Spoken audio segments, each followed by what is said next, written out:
Butter prawns fry எப்படி செய்யுதுன்னு பார்க்கலாம். இதுக்கு வந்து ஒரு ஸ்பூனுக்கு வந்து நான் பட்டர் ஆட் பண்ணியிருக்கேன். ஸோ நெக்ஸ்ட்டு வந்துட்டு ஆனியன் வந்துட்டு ஒரு ஆனியன் இந்த மாதிரி பீசஸாக வந்து எடுத்து வச்சுக்கோங்க. ஸோ இதை வந்து சேர்த்துட்டு வதக்கிக்கலாம். ரொம்ப டீப் ஃப்ரை பண்ண வேண்டாம். ஸோ ஒரு கேப்சிகம் ஸ்கொயர் ஷேப்பில் இந்த மாதிரி கட் பண்ணி வச்சுருக்கேன். அதையும் சேர்த்துட்டு வதக்கிக்கலாம். சும்மா ஜஸ்ட்டு போட்டு அப்படியே வதக்கிக்கோங்க. நெக்ஸ்ட்டு கருவேப்பிலை, ஒரு குச்சி கருவேப்பிலை, அதே மாதிரி ஒரு 2 பச்சை மிளகாய் வந்து சின்ன சின்ன பீசஸாக கட் பண்ணி வச்சுருக்கேன். அதையும் சேர்த்து வதக்கிடலாம்.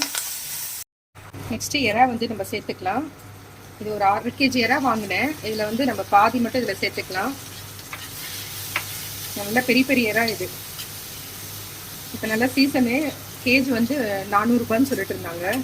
ஸோ இது நல்லா வதக்கணும். அதே மாதிரி இறாலாம் நீங்கள் ஃப்ரை பண்ணுறது அந்த கூட ரொம்ப நேரம் வந்து குக் பண்ணக்கூடாது. நிறைய தண்ணிலாம் ஊற்றக்கூடாது. அந்த இறால இருக்கிற தண்ணியே வந்து வதங்குற வரைக்கும் இருக்கும், இல்லைன்னா ரப்பர் மாதிரி ஆகிடும். ஸோ இதுக்கு தேவையான மசாலாலாம் நம்ம ஆட் பண்ணிக்கலாம். ஒரு 1/4 ஸ்பூனுக்கு பெப்பர் போட்டிருக்கேன். அதே மாதிரி 1 ஸ்பூனுக்கு வந்து சில்லி பவுடர். இது வந்து பிளெயின் சில்லி பவுட்ரு. தேவையான அளவு உப்பு சேர்த்துக்கலாம். 1 ஸ்பூனுக்கு வந்து சோயா சாஸு. அதே மாதிரி 1 ஸ்பூனுக்கு டொமேட்டோ சாஸு. சில்லி சாஸ் இருந்துச்சுன்னா கூட நீங்கள் 1 ஸ்பூன் ஆட் பண்ணிக்கலாம். கொஞ்சம் நல்ல காரம் வேணும்னு வச்சா. அவ்வளோதான். இதெல்லாம் சேர்த்துட்டு நல்லா கலந்து விட்டுருங்க. ஃப்ளேம் வந்து கொஞ்சம் கம்மி பண்ணியிருக்கேன். ஏன்னா இது இரும்பு தவான்றதுனால ஃப்ளேம் கம்மி பண்ணியிருக்கேன். இல்லைன்னா ரொம்ப தீஞ்ச மாதிரி ஆகிடும்.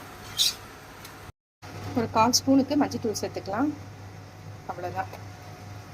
2 மினிட்ஸில் வந்து ரெடி ஆகிடுது.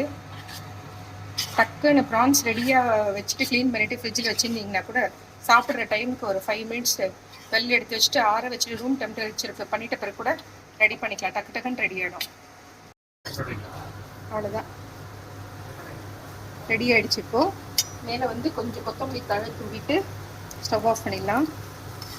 ஸோ நம்மளுடைய பட்ரு போட்டு சில்லி ப்ரான்ஸ் ஃப்ரை ரெடி ஆகிடுச்சு.